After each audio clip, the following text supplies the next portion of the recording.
Friends, good afternoon for all of you. Good afternoon. Yesterday I was with the Indian Institute of Science, Bangalore. I was addressing about 1,500 students of postgraduate, undergraduate, and PhDs. And the topic I selected what I will be remembered for. Now I gave a lecture. I'm not going into details. Then question time. Nearly 40 minutes was question time. One undergraduate got up. He is doing BSc there. He said, Mr. Kalam, I have a concern. The concern is, tell me, as a student, what I can do. The sliding of the rupee sky, every day it's sliding. Tell me what I should do. I told him, my dear friend, I definitely send a wish, your good wishes, but tomorrow I'm going to be with the bankers, that is today. Tomorrow I will meet the bankers. Let me post this question. Okay, let me post this question. And I know the guy's name. He has given me his email. I am going to reply. So I was astonished to see in this meeting Dr. Y. Reddy. He was the governor of Reserve Bank of India. At that time, I was one of the directors of Central Board of RBI. With him, I was one of the directors. And also, I was the chairman and Northern Region Board of the banks. Participation in all the meetings during my tenure. So as soon as I met Dr. Y. Reddy sir, I asked him, this boy has asked me this question. Because I can't ask any person other than such a very powerful personality. Because in his time, I saw the GDP was 9% growth. Now it's 4.5. No, you know about it? GDP in his time, when he was the governor of RBI, 9% GDP growth. And we had about $300 billion reserve also we had. These are golden days. And I used to say in my independence address when I was the president, we are going through a golden period for India. Now friends, then I asked the question, the boy's question. Indian Saswan. He gave me an answer also. Okay. You want to know the answer? Yes. All of you? Yes. What Dr. V. Reddy told me, finally the rupee, strength of the rupee is driven by inflation one side, the low, in those days 5% inflation when he was a Sherpa, when he was the RBI governor. And so the directly as a function of the inflation. Inflation again is directly is a function of productivity. Productivity we were discussing just now. Governed by what? Productivity is governed by what? Can you guess? Eh? Yes, yes. Eh? How much we work? Fantastic, yes. That means what is called creative leadership. And every field of India, if it have a creative leadership, productivity, agriculture, for example, agriculture, we are producing 250 million tons of food. It's very good. In IT industry, almost $100 billion business we are doing. So it looks to me the leadership, quality of the leadership from politics, technology, banking, every field finally governs the productivity. Productivity is governed by inflation. Inflation is governed by rupee, strength of the rupee. Am I right, sir? Or you want to add something? You can add. You can add. No?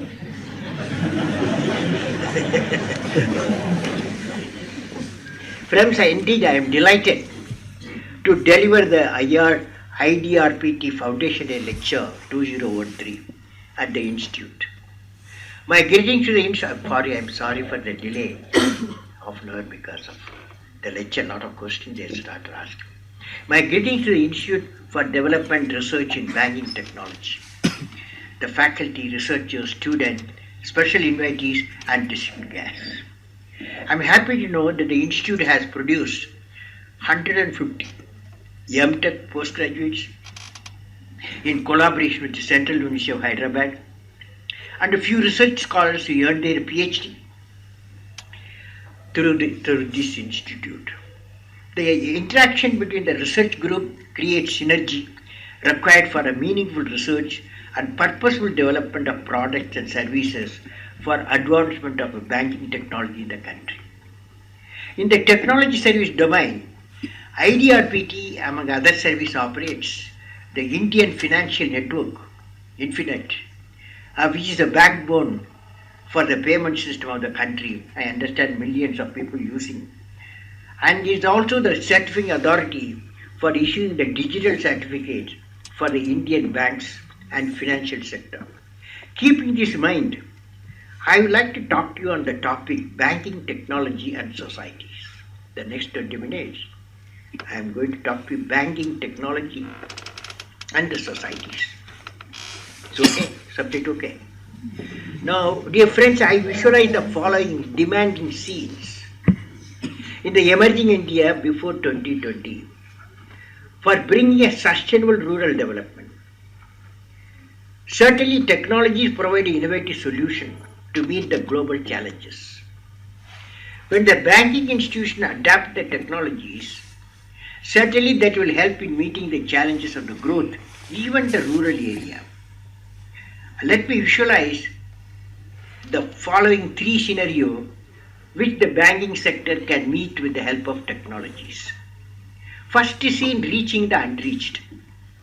Reaching banking services to 250,000 panchayats and villages, which cover 600,000 villages where 700 million people are living.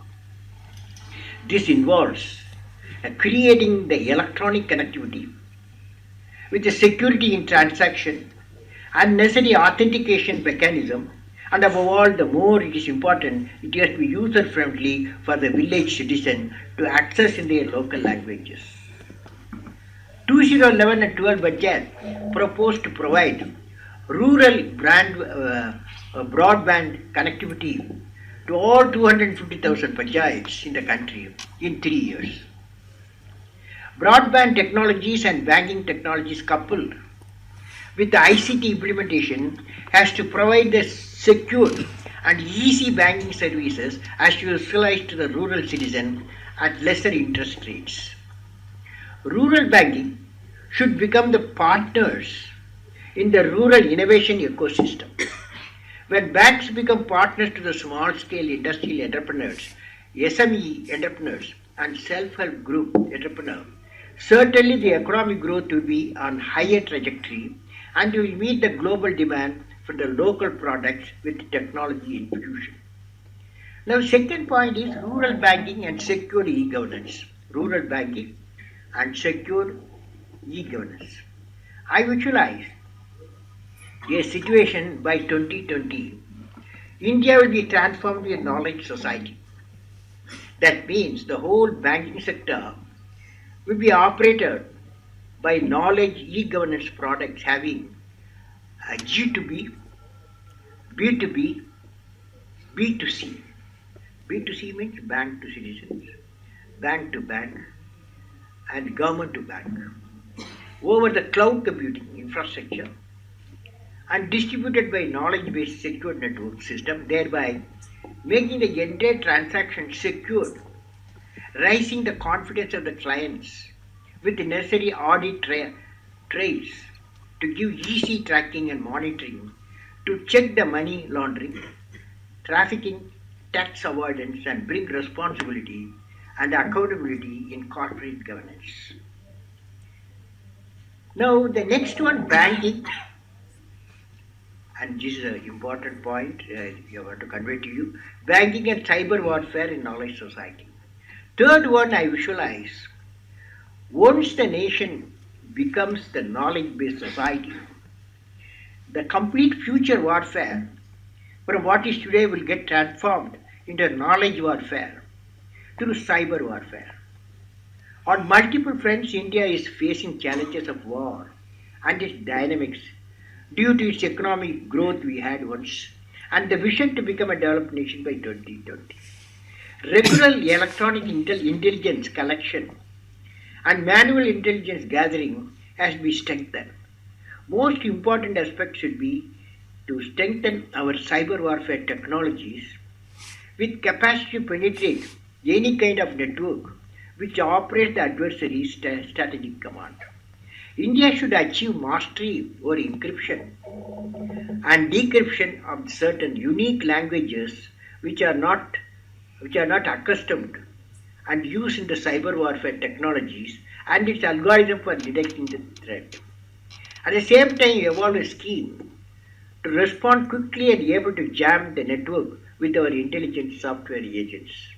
We also need to establish intelligent gathering network by observing the behavior of the mobile system, wireless system used and to be able to build the possible war scenarios and its dynamic true pattern which will help the strategic command ready to face the challenge at any time. When we encourage mobile banking, mobile commerce and internet banking and internet commerce, the technology has emerged to track the behavioral pattern of the mobile usage and money transaction to analyze the fraudulent activities across the country and borders. With this ambience, let us see how India transformed by 2020 so that friends from the banking sector can play how you can become a partner in the Develop India Vision 2020. Now let me discuss the distinctive profile of India in 2020. Another 7 years more, still 7 years, a lot of time. I visualize the following distinct profile for India by the year 2020 will have to emerge. A nation where the rural and urban divide has reduced a thin line. As I said, 600,000 villages are there, 700 million people live in the rural area. So a divide between rural and urban has to reduce to a thin line. One of the system banking. A nation where there is equitable distribution and adequate access to energy and quality water. A nation where agriculture, industry, service sector work together in symphony. A nation where the education value system is not denied to any meritorious candidate because of societal or economic discrimination. A nation which is the best destination for the most talented scholars, scientists and investors. A nation where the best of healthcare is available to all. A nation where the governance is responsive, transparent and corruption free. A nation where poverty has been totally eradicated, illiteracy removed and crimes against women and children are absent. None in the society feels alienated. A nation that is prosperous, healthy, secure, peaceful, happy and continues with a sustainable growth path. A nation that is one of the best places to live in and is proud of its leadership. Now, to achieve such a beautiful thing, to achieve the distinct profile of India, what I explained, we have the mission of transforming India into an economically developed nation.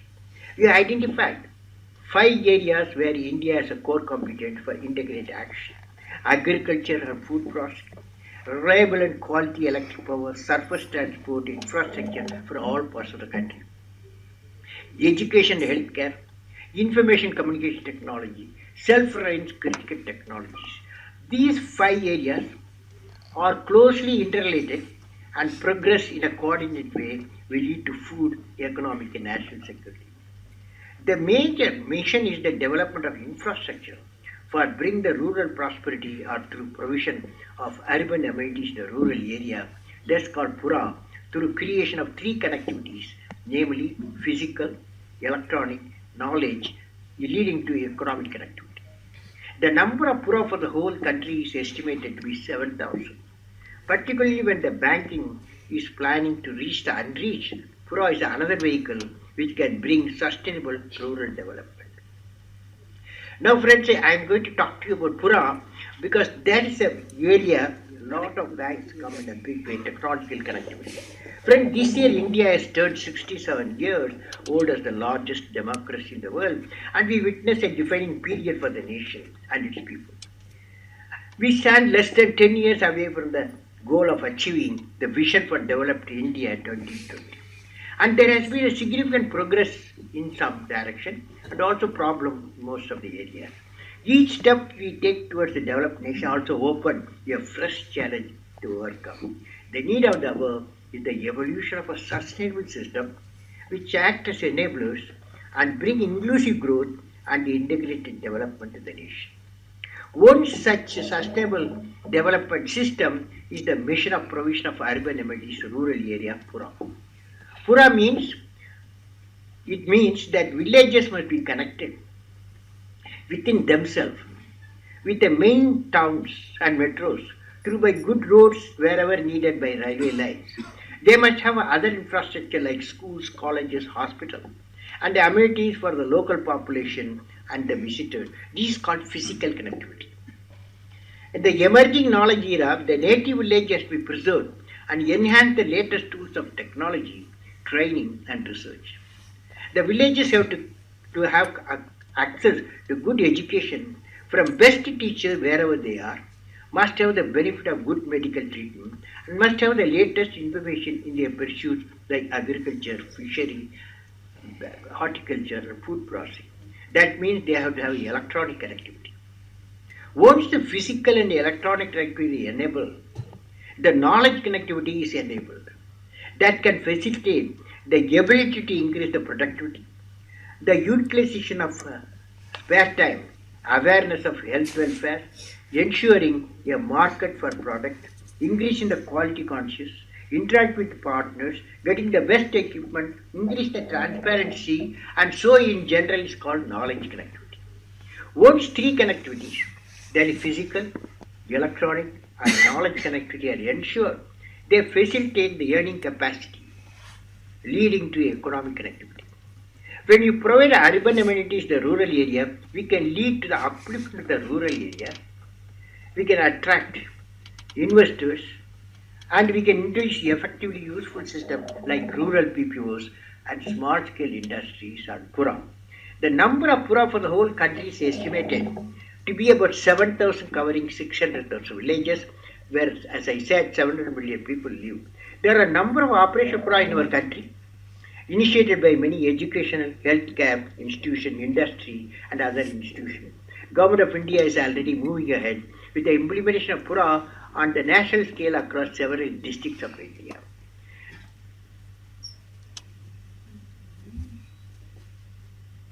Now friends, now technology without borders. In the last century, most nations understood that science and technology were the best vehicle for economic upliftment. However, the problem that the S&T was used to solve have been primarily local and customized to their needs. Today, the problem faced by the nation are no longer a concern of them alone. Humanity is developing more and more attention to climate change, energy, water, diseases, economic turbulence, and terrorism, which are all concerns for the entire world, and the solution for which are beyond any individual nation or group nation.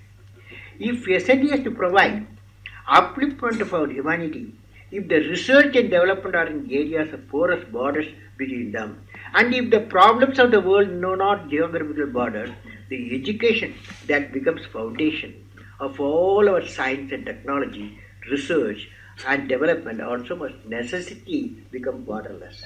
While I was traveling in aircraft in the States, I was told that much of its control were software driven, most probably developed in India. When I present my credit card, I was told that it was being processed in the back-end server located in Mauritius. And when I walked into the IBM Software Development Center in Bangalore, I was fascinated to find that truly presented a multicultural environment. A software developer from China, working under a project leader from Korea, working with a software engineer from India, and a hardware architect from the US, and the communication expert from Germany, were all working together to solve the banking problem in Australia. That's how globalized world. When I see all of them working together like one family, forgetting about the culture from which they came or the language they speak, I feel that only one hope for such borderless interaction to continue is inculcate the spirit of borderlessness in all our industry, education, research. Now, friends, new millennium financial system. I would like to share with you my visualization of the financial system of the new millennium. We have seen success of inclusive banking in the form of self-help group against the earlier credit cum subsidy programs of government, which could not finally achieve the desired outcome. Other strategic initiatives such as Rural Infrastructure Development Fund in NABARD, Small Industries Development Bank of India, and they are focused with an inclusive banking and financing. Realize that desired inclusive social development as an outcome of the economic growth of the nation, people have to be skill enabled, knowledge enabled, and essential to elevate them with competitiveness by creating a level playing by creating an inclusive development ecosystem. When such a scenario emerges, I am visualizing what the role of banking technology. Banking technology can empower banking services with mobile telephone, a personal digital assistant PDA, and the capacity to mobilize the rural savings and rural insurance.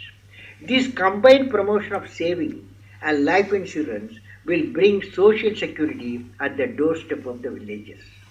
This will be the vital for enhancing the GDP of the nation to double of the current level in the next 5 years.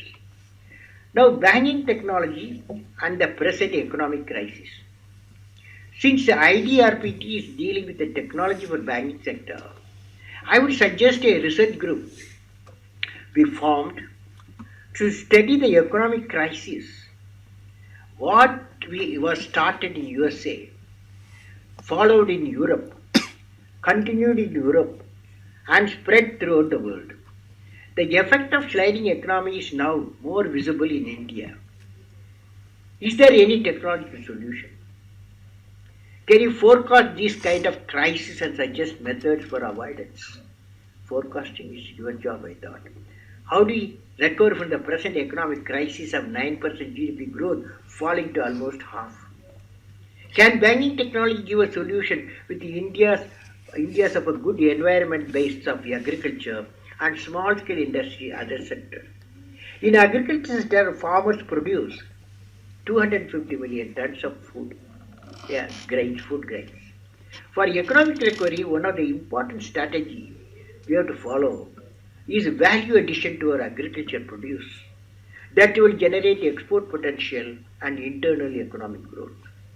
Similarly, for our rural economic prosperity, based on the core competence, we should start establishing 7,000 puras for the whole country. Of course, another important aspect is small-scale industries, millions of small-scale industries, and millions of SSI are spread through the country, and including rural area. By providing latest technologies and proper credit facility and policy, small-scale industry will be another pusher for economic recovery. As banking technology experts, you may have some new ideas. And this is the time nation needs immediate positive solution. I am sure IDRBT will be instrumental. Now friends, in conclusion, I have seen three dreams which have taken shape as a vision, mission, and realization. One is space mission of ISRO, Indian Space Research Organization. Another Agni program, defense of DRDO, Defense Research and Development Organization. And Pura, providing urban amenities to rural area, becoming the national mission. Of course, these three programs I worked, and many of them succeed in the midst of many challenges and problems. I have worked in all these three areas. I would like to convey to all the young people that what I have learned from leadership from these three programs. Leadership, the example is technology and management. How to develop when you are always denied technology, most of the time. In better the world environment, how do you build missiles, how do you build rockets, how do you build spacecrafts? So what did I learn out of these three programs? Leader must have a mission. Leader must have a mission means, 1950s. India, wheat ships have to come from America. But there are two people. One is C. Subramaniam, Food Minister, and Dr. Swaminathan, agriculture scientist. These both of them joined. How long we can go on importing the wheat, and also if wheat ship doesn't come, famine in India. So they introduced the green revolution, and we got 250 million tons of food. How the vision changes. Similarly, in the milk area, leader must have a passion to transform the vision into action, and they must really commit themselves, all their knowledge, all their time, all their funding, with a passion to transform. Leader must be able to travel in the unexplored path. Leader never travels in somebody's path. He or she generates new paths. Leader must know how to manage success and failure. Yes, you can easily manage the success. I have seen my own experience. When the failure occurs, all the challenges are need. You have to develop a leadership quality. How I can meet the failure. Leader must have courage to take decisions. Hundreds of decisions you have to take in a program. But if you go wrong, we should not be afraid. Leaders should have nobility in management. Particularly in banking industry, leaders should have the nobility in management. Every action of the leader should be transparent. And the leader must work with integrity and succeed with integrity. For all success in this mission, including banking area, it is essential to have creative leaders. Creative leadership means exercising vision to change the traditional role from the commander to coach, manager to mentor, from director to delegator, from one who demands respect to one who facilitates self-respect. For a vibrant, inclusive finance sector, the important thrust will be on the generation number of creative leaders who will pioneer the promotion of financial inclusion both in rural and urban areas of the countries with imaginative use of technology and innovation. With these words, I once again wish IDRBT success in their mission of developing innovative and foolproof technology methods for the benefit of banks, customers, and citizens. May God bless you all, friends.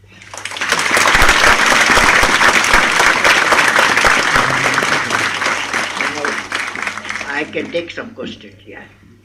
Anyone can ask. Yes. Who will ask? You don't ask, I will ask. Ah, yes. Acha, you follow. What class you are studying? Eh? What? 7th class. 7th class. Where? Little Flower School, Uppal. What's your dream? You will become engineer, doctor, banker?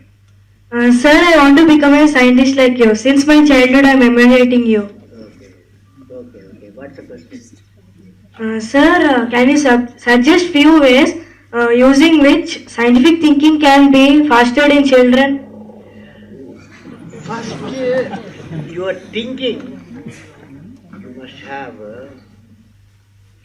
4 methods, okay? 4 methods. Yes, sir. One is, at this age, 10 plus 1, you have to take a subject, is it that?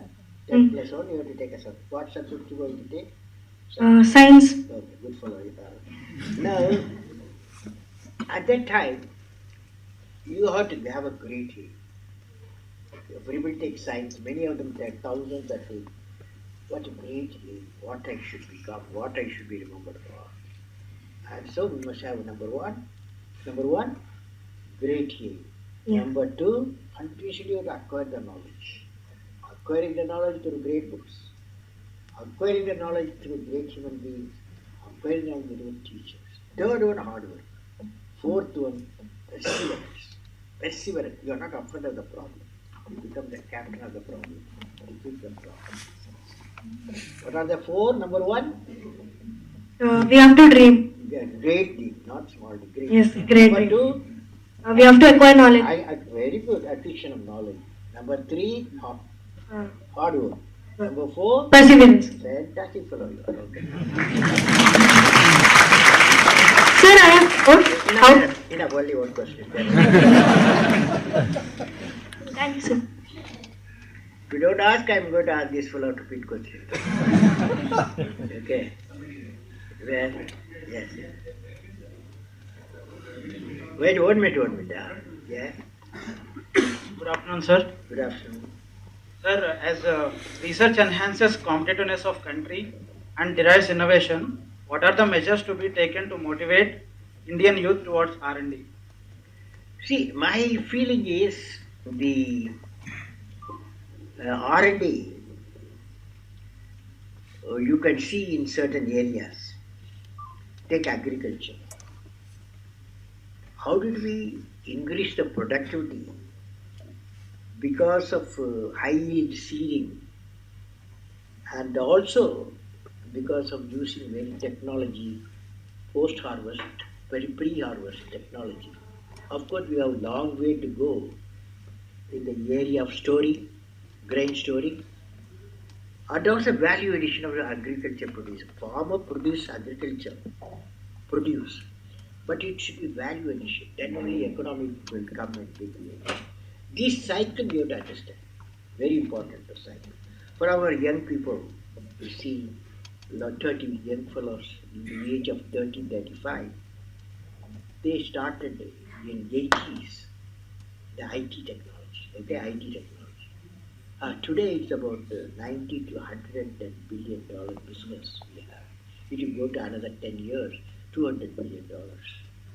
So finally it is the research, technology, production.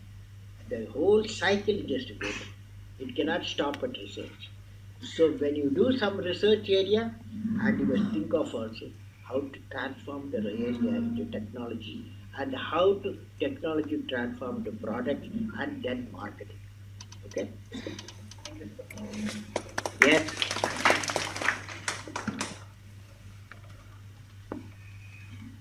Jai Hind, sir. Yes. First of all, I want a grand salute to you for dedicating What is the your question? Sir, my question is, what India needs most, good teachers or good politicians?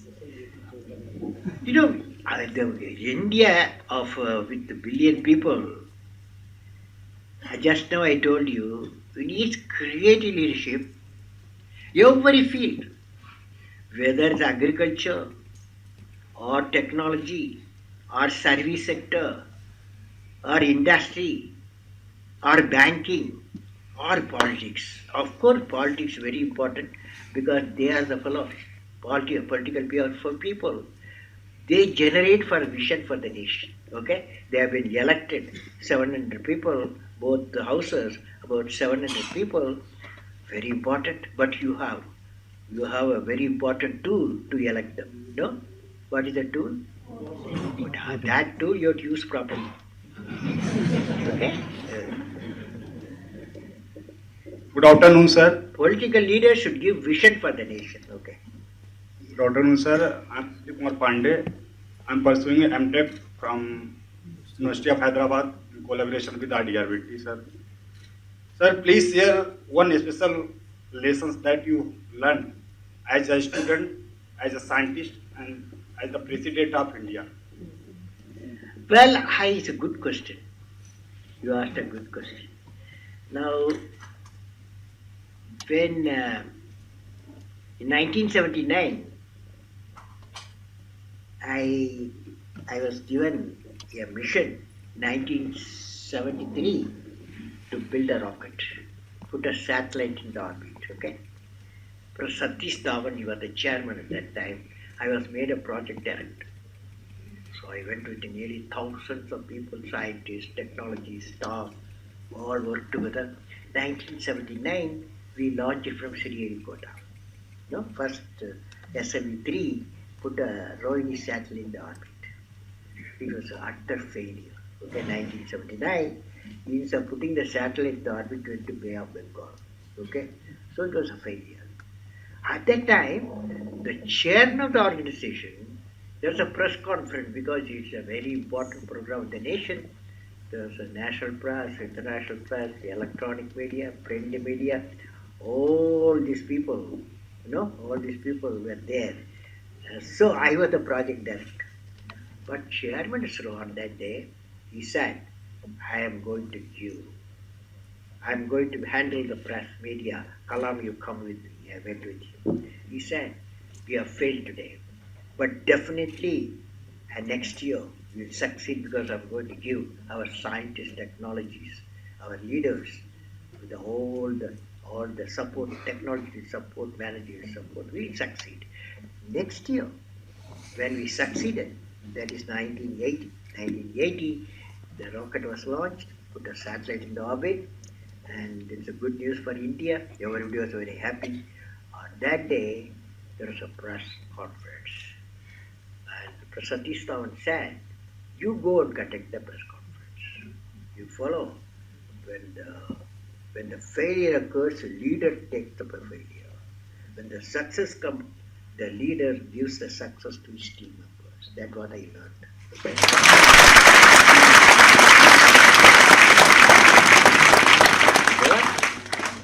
Anybody else? Sir. Where are you? Yeah. Where are you? Sir. Yes. Okay. Sir, when we consider the present situation, in our education system, values and standards are gradually decreasing, sir. But automatically fees are increasing, sir. And education is becoming like a business, sir. So this is not a good situation, sir. So any suggestion for that, sir? Well, I believe education there are three channels. One is primary education, secondary education, and higher education. I don't have much comment with the secondary education and higher education, but definitely primary education needs a lot of reform because up to age 15, children and mind should be creative. Creativity should come. That is classroom, primary school classroom should be creative. Teachers should be creative. And the syllabus should be creative. That reform we have to do. Okay? That reform very, very important. That's the period that both father and mother and primary school can contribute how to have a righteous life. Okay? Children should be taught what is righteousness. Okay? Righteousness. Yes? Sir, you always say you should have a big dream. When you are young, do you really have a dream like I should become president or any other big dream that you have? No, I didn't have a vision to become the president. But when my teacher was teaching, I know I have to fly. Okay? I have to fly. Something to do with the Air Force, I want to become a pilot. Okay? Even though I could not succeed there, become pilot there. But definitely, aircraft system, missile system, I became the designer, developer, producer. Okay? So this, even though I could not fly as a profession, but when I became the president, I became a supreme commander of the whole defense.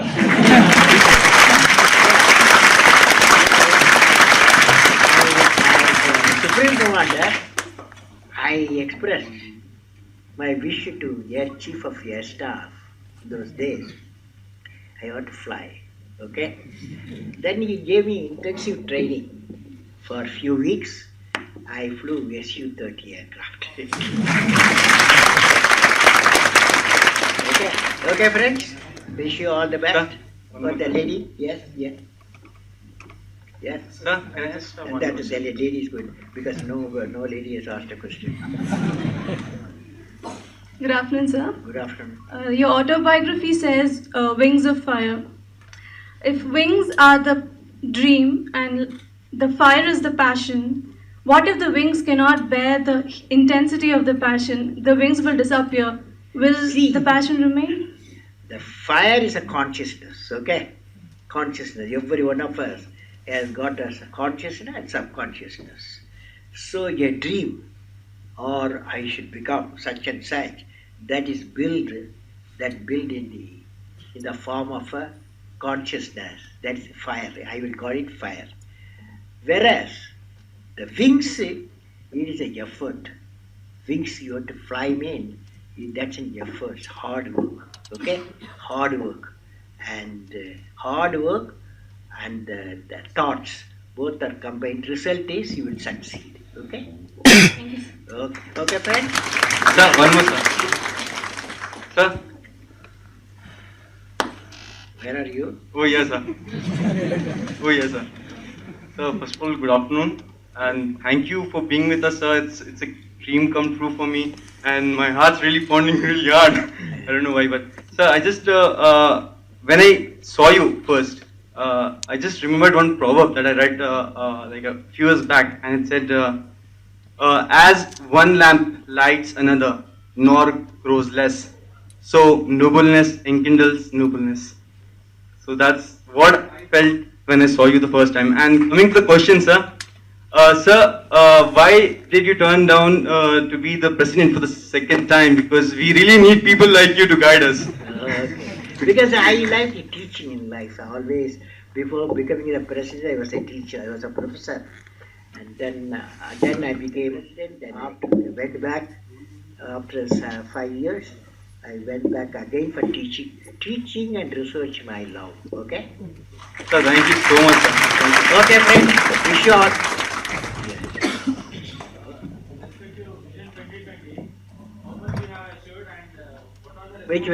Which one?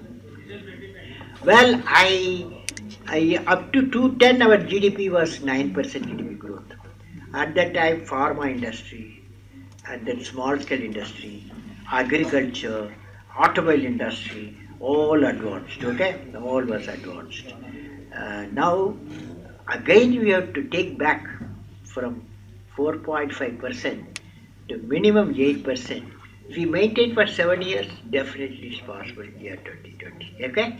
Now I have some books for Sambamurthy, Director, IDRBT, for your library session.